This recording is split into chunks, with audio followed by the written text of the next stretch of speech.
ketika seorang anak itu belum kawin, laki ataupun perempuan, surganya itu pada orang tua. Benar itu? Begitu pula bagi anak laki-laki, walaupun sudah kawin, surganya itu ada pada orang tua.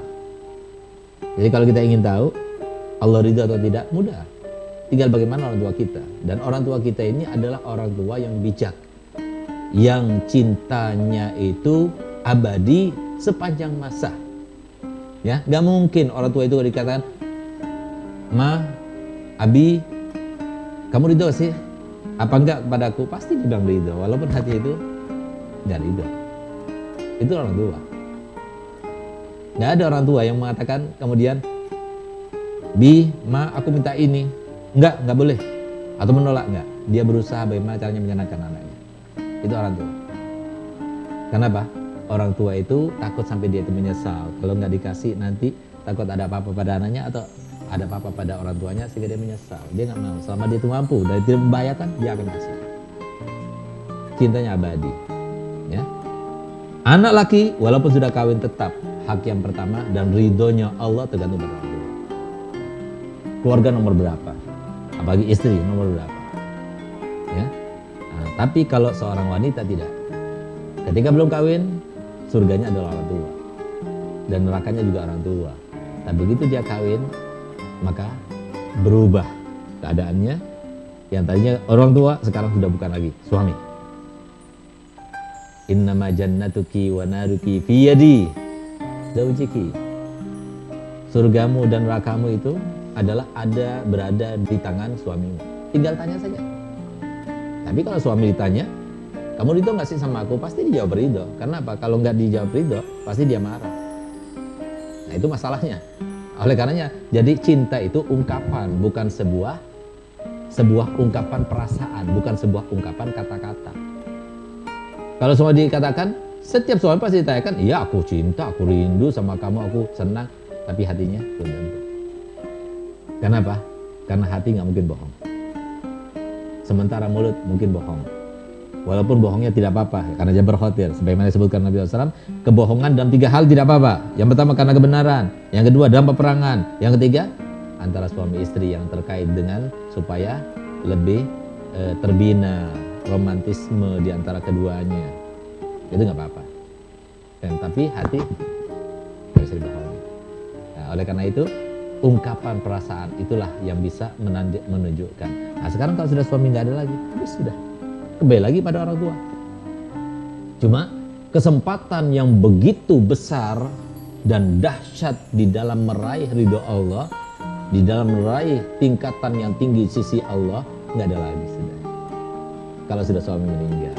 Dan ingat, setiap hari suami keluar berarti ya ada kemungkinan suami itu tidak akan kembali lagi. Setiap hari suami itu ya memasuki pagi hari, bisa jadi hari itu adalah hari yang terakhir. Gak ada lagi hari esoknya. Bisa jadi.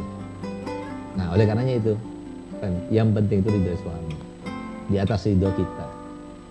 Korbankan semuanya untuk masih ada suami. Tapi kalau sudah nggak ada suami, apalagi sudah kita dibikin survei kan, kenapa kok lebih banyak jandanya ketimbang dudanya? Coba dihitung-hitung, lebih banyak jandanya apa dudanya?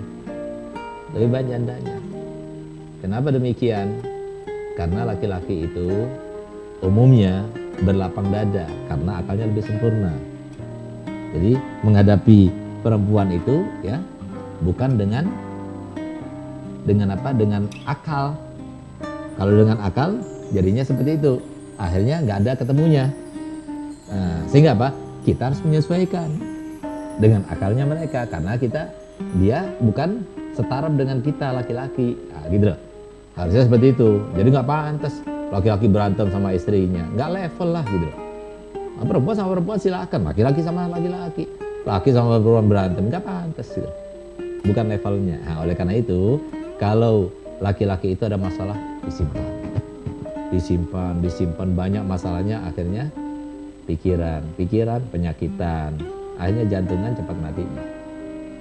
Tapi kok perempuan enggak, itu ada masalah keluarkan. Kenapa? Slogannya setan dipakai.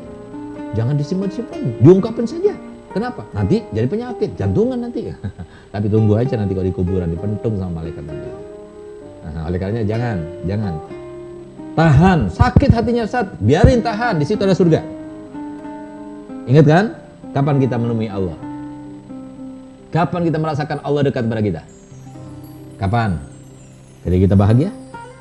Ketika kita dapat uang? Hah? Kapan?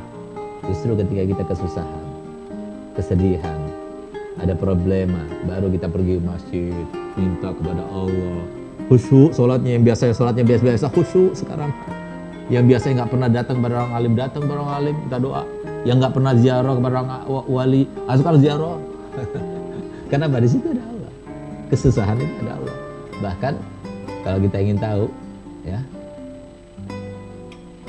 paling dicintai oleh Allah itu siapa? Yang paling banyak masalahnya, yang paling banyak kesusahannya.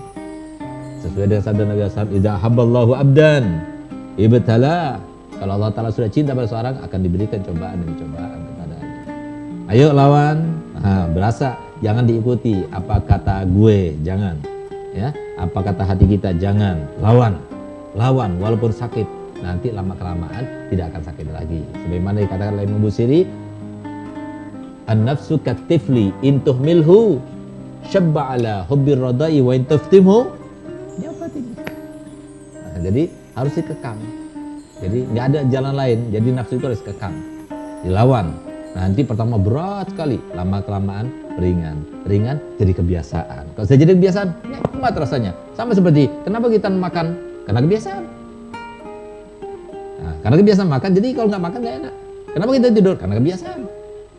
Kalau kita nggak tidur, nggak enak. Kebiasaan tidurnya 6 jam atau 8 jam, tidurnya 4 jam, kok pusingnya? Nah itu kan perasaan doang. Jadi, nah itu. Karena Pak nggak istiqomah, makanya istiqomah itu paling berat. Karena Pak istiqomah itu berlawanan dengan apa? Hawa nafsu. Jadi yang mau mujahadah, istiqomah itu adalah andalannya dan senjatanya. Semoga kita termasuk yang bersenjatakan istiqomah dalam mujahadah kita. Amin ya rabbal alamin.